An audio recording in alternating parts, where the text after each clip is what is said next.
On vous souhaite la bienvenue à ériclatour.com. Aujourd'hui, 2 conseillers municipaux, parce que vous savez, on fait le tour un peu des enjeux, les bilans. On est à la mi-mandat. Dans quelques instants, on va parler d'Iberville et de Saint-Athanas au nord avec Maître Hugues Larivière, qui est revenu là, depuis 2 ans au conseil municipal. Mais d'abord, faisons le tour des enjeux du Vieux-Saint-Luc avec le conseiller Marco Savard.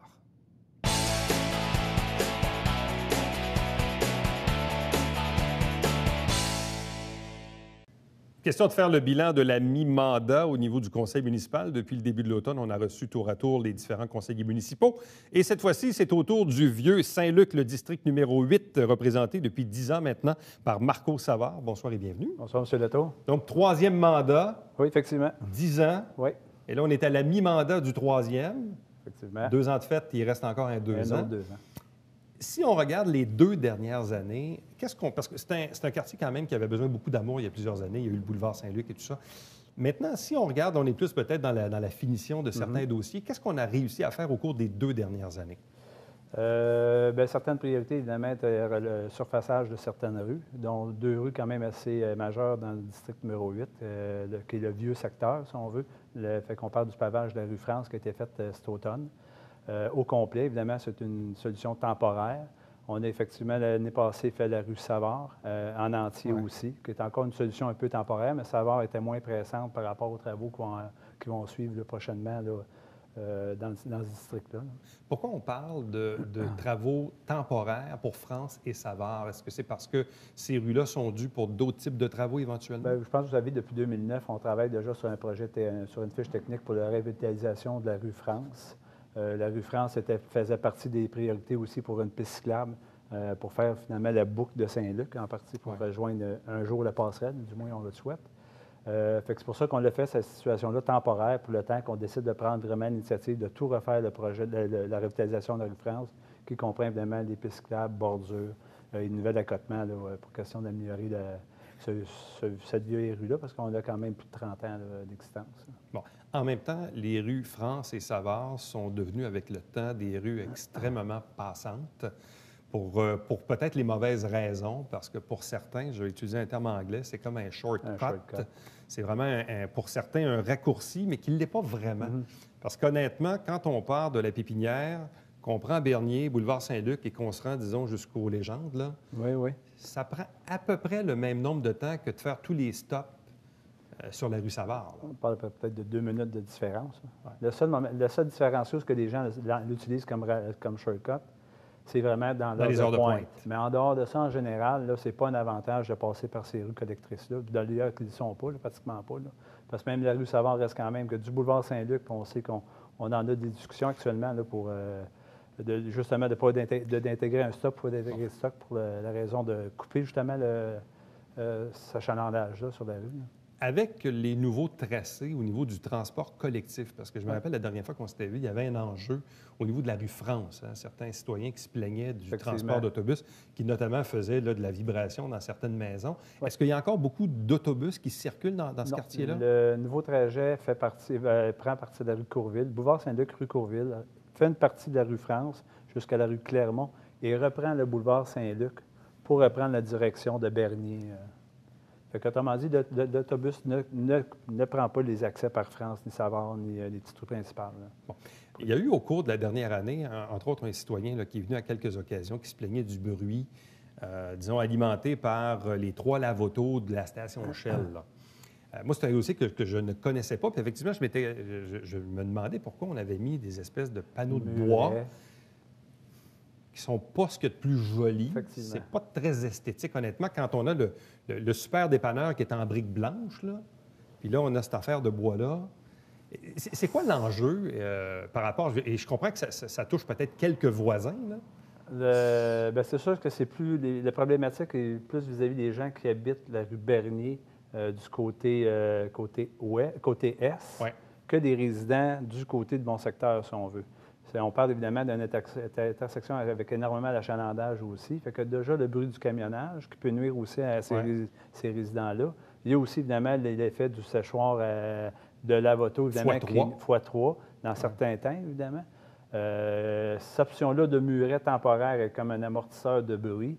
Mais cependant, c'est sûr que l'efficacité n'est pas là à 100 Ce qui devrait être fait, possiblement, c'est de modifier possiblement l'installation des lave-autos pour justement mieux avoir de nouvelles technologies, je pense, sous les séchoirs, là, pour quand les véhicules quittent du lavage, du lave-auto. Actuellement, est-ce que le commerçant est réglementaire par rapport à ce que le règlement municipal dit en matière de bruit, de décibels? Effectivement. Il l'est quand même, il est en oui. partie réglementaire. Avec son panneau de bois. Avec son panneau de bois, tout dépendant évidemment où il soit localisé. Là. Mais la réglementation est en train justement de regarder sur toutes les nouvelles implantations de lave-auto de cette forme-là. Vont possiblement avoir une nouvelle réglementation officielle avec une protection avant pour éviter ces dérangements-là par rapport aux citoyens là, qui s'en plaignent. Bon. Pas très loin de là, et je le sais, c'est un enjeu durant la campagne électorale, le fameux stop à l'intersection Savard et Bernier, là, juste en face de la Pépinière. Je sais qu'entre autres, votre adversaire de la dernière campagne, M. Blais, se fait un malin plaisir de vous le rappeler à chaque assemblée parce qu'il est quand même assez fidèle aux assemblées. Je sais qu'il devait ou il va y avoir ou il y a eu une étude de circulation par rapport à cette intersection. Oui, il y a une étude de circulation qui démontre évidemment 2 analyses. Puis c'est bien facile à comprendre, c'est que l'analyse porte que si on installe un arrêt-stop sur l'intersection de la rue Bernier et Savard, va causer un achalandage supplémentaire, comme qu'on a mentionné tantôt, sur Savard, parce que les gens qui vont vouloir dévier pour profiter mettons, du boulevard Saint-Luc pour aller prendre Bernier vont automatiquement donc, vous pensez que l'ajout d'un panneau d'arrêt va inciter davantage les gens à rentrer dans le quartier? En général, c'est ce qu'on pense sur l'analyse et aussi va aussi apporter de l'achalandage sur la rue Tramontane, qu'on avait déjà des problématiques de circulation à cet endroit-là. Actuellement, on n'en voit pas davantage. On sait que oui, question de sécurité, possiblement que ça pourrait être plus avantageux pour les gens qui ont près de la rue Bernier, mettons la rue Papineau, Masson. Mais encore là, ces gens-là, il y a une artère qui est quand même accessible, qui est la rue France. Mais les gens, ils en pensent quoi? Moi, là, demain matin, là, je m'en vais avec une caméra, un micro, j'interviewe, disons, 50 personnes pas loin de là. Les gens, ils vont me dire quoi? On a 2 opinions. Séparées? Deux opinions séparées. La section avant la rue Clermont, les gens sont en désaccord avec l'installation d'un stop. La section passée Clermont s'en est vers la rue Bernier, eux, ça les dérange moins. Mais le premier tronçon, on sait que l'impact va être majeur parce que c'est un automatique. Actuellement, c'est un artère qui n'est pas sécuritaire, puis les gens l'utilisent quand même comme shortcut. Mais si on ne met pas de panneau d'arrêt, comment peut-on rendre cette intersection-là plus sécuritaire? Bien, dans l'idée première, évidemment, c'est de faire un élargissement à cet endroit-là sur la rue Bernier pour faire un genre de voie de service d'accélération pour permettre justement de donner une meilleure accessibilité, une meilleure visibilité pour pouvoir repartir, mettons, vers Saint-Jean, vers la direction sud de Bernier. Ça serait probablement la meilleure situation. Puis en même temps, profiter de l'occasion peut-être de faire un réalignement parce qu'on se retrouve dans un genre de demi-courbe, si on veut, pour possiblement, si avec le temps ou l'achalandage augmenterait, d'arriver peut-être avec une option d'installer un stop à cet endroit-là. Bon. Vous avez fait référence tantôt à la fameuse passerelle que tout le monde souhaite pour relier les 2 Saint-Luc, le vieux Saint-Luc puis le nouveau Saint-Luc qui est l'autre côté, pas très loin du stade de soccer du Richelieu, la partie, évidemment, où il y avait le boisé. Là. Où en est-on par rapport à ce projet-là? Premièrement, est-ce qu'il est inscrit au programme triennal d'immobilisation? Il est exactement inscrit. Il est inscrit sur les pleins devis parce qu'on est en demande de subvention, parce que la façon que la passerelle, ou devrait la trajectoire du côté du stade, de l'autre côté de la 35, arrive à un endroit où il y a eu beaucoup de lignes électriques majeures d'Hydro-Québec. Actuellement, Hydro-Québec donne des subventions pour si on a des situations de déplacement ou d'orientation par rapport à leur ligne principale. Fait que là, présentement, on a fait une demande à Hydro-Québec pour un octroi de subvention pour assumer une partie des frais que si on localise la passerelle à cet endroit-là, va nous permettre ça va devenir moins coûteux que si on assumerait tous les frais en entier. Bon, parce que l'axe choisi serait quoi? Boulevard de la Mairie? À peu près 300 mètres approximatifs. Où il y avait le terrain de golf de pratique? Là, où on trouve à peu près le bâtiment, là, où est justement le driving range. OK, à peu donc près le terrain cet de endroit-là, golf, là. à peu près. Mais évidemment, c'est question de le réaligner, de savoir évidemment si la possibilité, évidemment, puis d'arriver avec un projet qui va connecter aussi à l'autre accès au bord, parce qu'on doit arriver, nous, sur le terrain de la ville, de l'autre côté. Bon. Puisqu'on parle de la passerelle qui n'est pas très loin de l'ancien terrain de golf de la mairie, puis il y a le golf des légendes aussi qui n'est pas très loin, là. Ouais. On sait qu'il y a des enjeux par rapport au terrain de golf, on le sait par rapport au quartier Saint-Eugène, on en parle souvent au conseil. Qu'en est-il de l'ancien golf de la mairie ou des légendes où certains disaient qu'on était peut-être tenté de vendre quelques trous pour bâtir des maisons? Encore là, le zonage ne le permet pas en ce moment. Est-ce qu'il y a des projets sur la table? Est-ce qu'il y a des pourparlers avec des contracteurs? Il y a des pourparlers actuellement.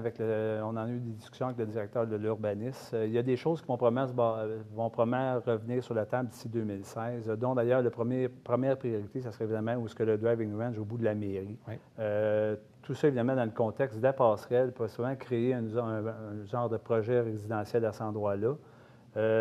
Actuellement, le zonage le permet, excepté la demande des promoteurs, c'est évidemment d'avoir des bâtiments multifamiliales. Là, à ce moment-là, ça demande une consultation publique, rencontrer des citoyens, puis voir la possibilité d'installer un projet résidentiel là, et aussi l'accès de la rue de la mairie pour se rendre peut-être un jour à la rue de la Bergère pour connecter sur le chemin Saint-André. Mais l'espace qu'occupaient les 9 trous, est-ce que ça, c'est zoné golf? Là, on parle du boisé de la non, mairie, là? Pas en entier. Pas en entier. Pas en entier. Pas Une en partie, entier. évidemment, la zone évidemment, que je vous parle, c'est évidemment la zone où est-ce que le driving range, OK. mais pas dans les fonds de terrain où est-ce que les boisés. Et dans le cas des légendes? Les légendes, c'est la même chose. Il y a un pourparler avec un promoteur actuellement. Est-ce qu'il va nous déposer un projet? On n'en a pas encore eu connaissance encore, là, au moment où on se parle. C'est sûr que d'ici les 2 prochaines années, on va possiblement avoir des projets qui vont nous être émis. Mais s'il y a des changements de zonage, les citoyens seront consultés et auront un droit de regard. Ils ont un droit de regard, ils ont le droit de signer un registre, s'y opposer aussi. Mais je pense que les promoteurs ont un travail à faire dans ces projets-là. Autant le projet le gars de la mairie, autant le gars de la légende, les propriétaires ou promoteurs ils ont une présentation à faire devant la communauté, puis expliquer si c'est un projet faisable, réalisable, puis les avantages que les citoyens auraient à ce moment-là. Donc, outre la passerelle ou encore là, les terrains de golf qui pourraient se transformer, quels sont les autres projets ou les trucs que vous tenez absolument à réaliser avant la fin du présent mandat? Le dossier prioritaire pour 2016, évidemment, c'est le dossier des drainements des pluviales, des eaux surplus des eaux. Dans le vieux secteur Saint-Luc, on parle évidemment du quadrilatère Boulevard Saint-Luc, Bernier, Tramontane, rue France, ainsi que la rue Clermont. On sait qu'on a vu en 2009 un gros déluge. Ça avait évidemment apporté beaucoup de problèmes à certains citoyens du secteur. C'est des anciennes canalisations pluviales, évidemment, qui sont plus ou moins efficaces.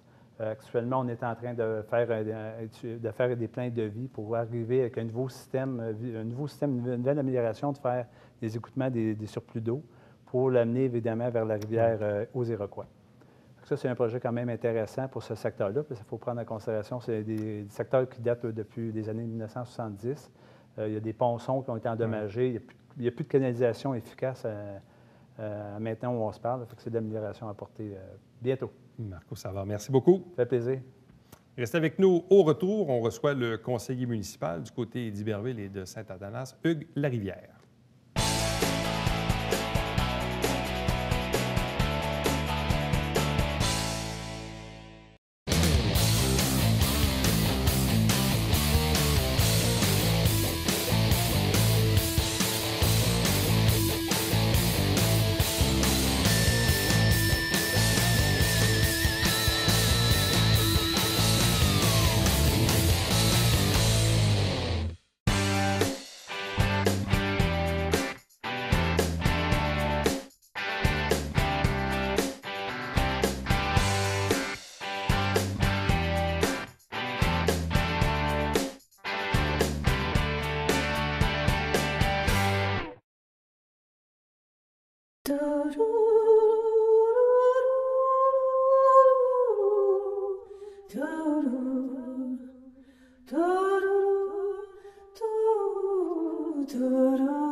Comme on le fait à chaque automne, on reçoit tous les conseillers municipaux à tour de rôle. Question de faire un peu le bilan, dresser également les enjeux. En plus de ça, on est à la mi-mandat de l'actuel conseil municipal, donc 2 ans avant les prochaines élections. Donc, question de voir un peu ce qui a été fait. Et cette fois, c'est au tour d'Hugues Larivière, qui est conseiller pour Iberville-Saint-Athanas-Nord, donc le quartier, le district numéro 3.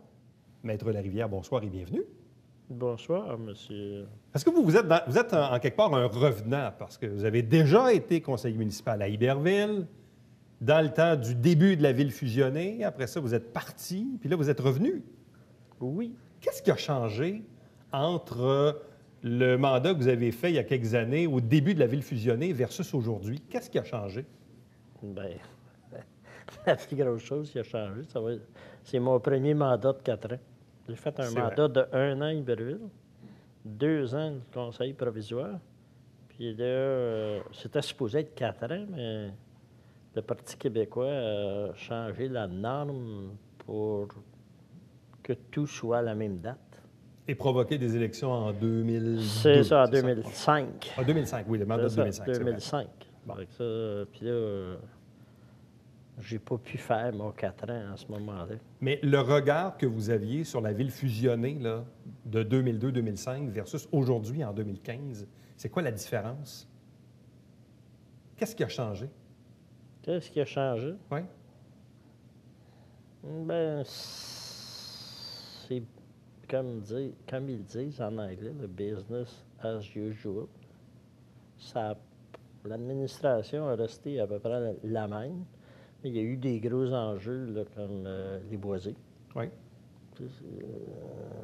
Puis il y a eu, il y a eu ce pourquoi je me suis présenté.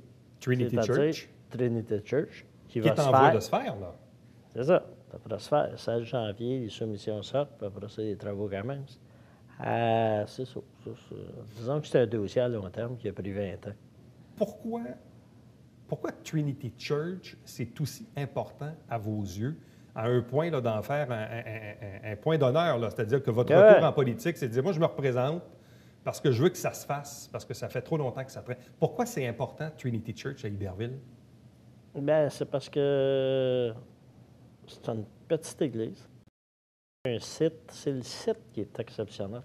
Dans le temps, c'était le long du ruisseau Hazen qui a été changé de place, là, mais c'est un site exceptionnel dans la ville d'Iberville, quand même. On ne retrouve pas du côté ouest. Ouais. Il y a des boisés, mais le site, le manoir, puis c'est le dernier site aussi, manoir, église, presbytère au Québec. Et pourquoi ça a été aussi long? Pourquoi c'était aussi long? C'est parce qu'il n'y avait pas nécessairement de volonté politique. Et là, il y en a une maintenant de le régler? Bien, il y a eu une volonté politique aux dernières élections parce que tout le monde s'est mis à la tâche pour le dire. Puis c'était dans... Tous les politiciens de tous les partis ont dit qu'ils finiraient. Quels sont les travaux qu'on doit faire sur ce bâtiment-là? Bien, il y a des travaux à l'extérieur pour la pierre, des travaux intérieurs pour la remettre en forme, si vous voulez, puis les travaux extérieurs, stationnement, etc. Et une fois que les travaux seront complétés, et je ne sais pas c'est à quel moment là, on prévoit finir les travaux? Septembre. Octobre, donc l'automne prochain. On peut dire septembre. Là. Ça va être quoi la vocation de ce bâtiment-là? La vocation, ça va être communautaire, ça va servir à toutes sortes d'événements. Ça peut être des réceptions pour la ville, ça peut être des réceptions pour quelqu'un qui veut louer la place. Ça peut servir... La vocation comme telle n'est pas précisée actuellement. Non. Ça va se faire là, dans l'année après qu'on va avoir vu le résultat.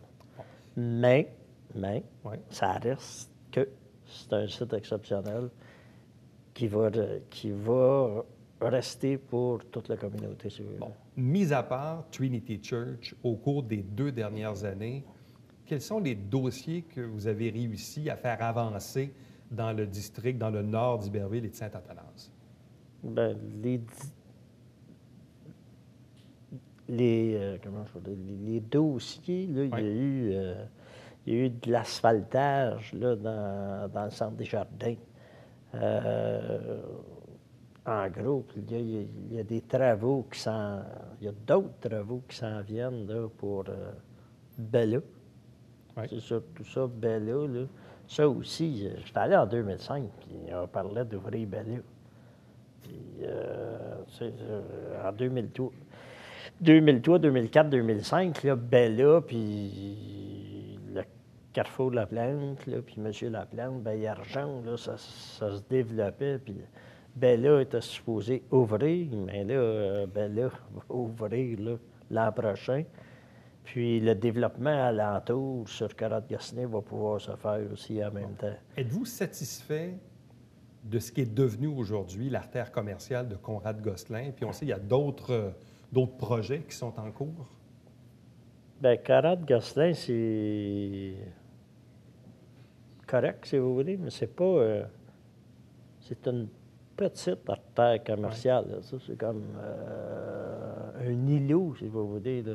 Ça ne sera jamais une grosse artère commerciale, sauf que ça satisfait aux besoins. Puis, en plus de ça, vous prenez comme le Rona, Ferron-Rioul, qui était dans la ville, bien, en sortant ça, en le sortant de la ville pour l'envoyer sur Carotte-Gosselin, mais ça a permis que, à son emplacement, ils ont démoli puis ils ont fait des logements.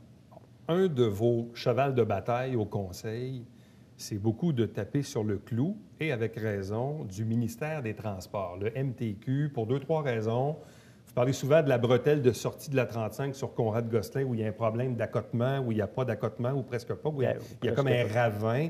Vous parlez souvent du problème de le chemin des Patriotes, où il n'y a pas vraiment d'accotement pour les cyclistes. C'est ça. Vous parlez également des lumières brûlées sur le pont Marchand. Bref, vous en avez contre le MTQ. Non, c'est parce que le MTQ, c'est le centre de mon district, si vous voulez, puis c'est le chemin d'accès. Ouais. Donc, le chemin d'accès, puis c'est pas... ce ne sont pas de demandes exorbitantes. Leur demander que les lampadaires, qu'il y ait les lampadaires là, avec les lampes brûlées dedans, là, puis, ça éclaire pas. C'est le minimum. Même, il y en a une, les nouvelles, là, il y en a une qui a tombé sur le pont la semaine dernière encore. Ce sont des petites choses qui laissent à désirer souvent. Là. Comme, tu sais, il faut se battre là, pour un accotement qui tombe dans le fossé. Là, puis pour le vrai, c'est dangereux. Là, puis c'est ça, il peut y avoir un accident terrible là, mais je sais pas. C'est difficile de faire grouiller des gros organismes. On a vu, à l'occasion de l'adoption du budget lundi dernier, puis d'ailleurs, on recevait votre collègue Berthelot pour nous expliquer un peu le détail, et on voyait qu'au niveau de la taxation, l'ancien secteur qui est le plus touché au niveau de taxes, c'est Saint-Athanase, mais pas partout à Saint-Athanase nécessairement. Mais il y a beaucoup le nouveau quartier qui est à côté des Frères Maristes, où il y a eu, avec le nouveau rôle triennal des mobilisations, une forte augmentation des valeurs des propriétés, ce qui fait que les citoyens de ce secteur-là sont, disons, plus touchés au niveau de l'augmentation des taxes. Oui, mais c'est parce que l'évaluation, je pense que l'évaluation, ils ont fait une mise à niveau, puis il y en a qui ont baissé. Il y en a d'autres qui ont augmenté. Je veux dire, ça va avec le prix de vente des maisons. Puis, même si les taxes augmentent, il y a plusieurs personnes qui aiment que leur évaluation soit vraiment à la valeur de leur propriété pour des buts d'emprunt ou n'importe quoi. Bon. En même temps, on le sait, vous êtes notaire. Je ne sais pas si vous avez fait des transactions sur des maisons dans le secteur, mais est-ce qu'effectivement, les maisons se vendent beaucoup plus cher maintenant dans le secteur à côté des Frères Maristes? Dans ce secteur-là, c'est parce qu'il y a beaucoup de maisons neuves. Puis la plupart, c'est des maisons neuves ou des maisons qui n'ont pas 10 ans, donc qui ont gardé leur valeur, puis c'est ça, les valeurs de revente sont bonnes. Bon, outre Trinity Church, là, dont les travaux vont commencer bientôt, il reste 2 ans au présent mandat. Est-ce qu'il y a un autre dossier ou un autre élément que vous souhaitez pousser ou faire avancer au sein du conseil municipal pour votre district? Oui. C'était lors de la campagne électorale. J'en parle depuis 2 ans. J'ai laissé faire. Je n'ai pas laissé faire, mais je note depuis 2 ans. C'est que moi, je pense, là, justement, on parlait de Saint-Athanase, c'est que le côté, le non desservi, si vous voulez, par l'égout et l'aqueduc, ils sont désavantagés. il y a un débalancement, là. Il y a un débalancement. Puis, il faudrait qu'il y ait, pour le vrai, là, une espèce de péréquation ou d'allègement. Ou... On en avait parlé avec M. Bessette là, pour la vidange des fosses septiques. C'est bien beau de dire que quelqu'un en campagne, là, il ne paye pas la taxe d'eau. Il ne paye pas la taxe d'eau. Admettons qu'il y a 300 de différence, mais il n'y en a pas d'eau. Mais dans le fond, ça y prend un puits, ça y prend une fosse septique, ça y prend un champ d'épuration. Puis, quand, justement, là, sur la 12e avenue, là, il y a eu un bostage aujourd'hui. Bien, quand les employés de la ville vont au bostage, là, tout le monde paye. Ouais. Celui de Saint-Antonin, s'il paye pour ça, il n'est pas sur le réseau. Là. Ça, c'est bien beau de dire, ah ben il n'est pas sur le réseau, ceux qui sont sur le réseau, ils empruntent pour ceux qui sont sur le réseau. Pour vous, il y a une formule à repenser. Bien, lui, il paye quand même. Puis la question d'éloignement, puis ça vaut autant Saint-Athanase qu'à l'Acadie, puis Saint-Luc, puis Saint-Eugène. C'est ça. Ça va être le gros dossier. Le gros dossier. Puis en plus de ça, bien, au fédéral, il a annoncé des subventions. Puis dans mon secteur, il y a un problème d'eau sur le chemin des Patriotes. Ça, là, il va falloir voir ça dans les prochains 2 ans. M. Larivière, merci beaucoup. Est-ce que vous voulez que je parle encore un peu? Non. On va vous souhaiter un joyeux. C'est déjà terminé, le temps passe très vite. Le temps passe vite. Merci infiniment et ça joyeux m'a fait temps des plaisir. fêtes. Vous aussi? Restez avec nous. Au retour, c'est le Babillard quotidien.